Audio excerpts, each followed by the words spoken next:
2021 সালের বিধানসভা নির্বাচনে শীতলকুচি বিধানসভার জোরপাটকি গ্রামের মর্মান্তিক ঘটনায় প্রাণ গিয়েছিল 4 জনের।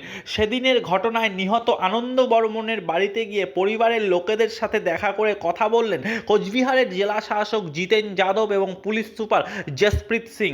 রবিবার তারা আনন্দ বর্মনের বাড়িতে লোকেদের সাথে দেখা করবার পাশাপাশি যে বুথে এই অভিশপ্ত ঘটনাটি ঘটেছিল সেই বুথটিও পরিদর্শন করেন। এছাড়াও প্রায় প্রত্যেক দিনই জেলা পুলিশ সুপার এবং জেলা শাসক বিভিন্ন এলাকা পরিদর্শন করছেন বলেও জানা গেছে। প্রসঙ্গত গত 2021-এর বিধানসভা নির্বাচনে জোরপাটকির এই ঘটনা বাংলার রাজ্য রাজনীতিতে এক আলোড়ন ফেলেছিল।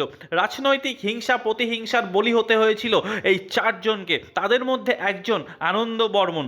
স্বাভাবিকভাবেই ওই এলাকা স্পর্শকাতর হয়ে উঠেছিল প্রশাসনের কাছে।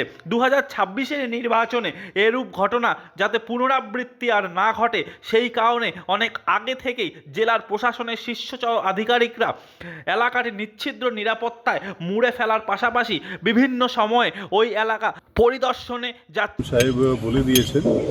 আপনারা জানেন 2021 সালে অনেক কিছু ঘটনা ঘটেছিল, তো ওটাই একটা ঘটনা এখানে শীতলকুচি থানায় আনন্দ বর্মন বলে একজন ছিল, ওনার মৃত্যু হয়েছিল।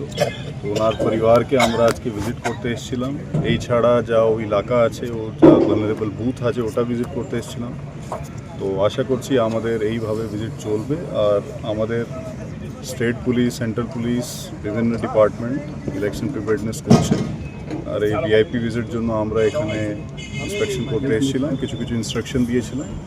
আশা করছি সব ভালো থাকবে।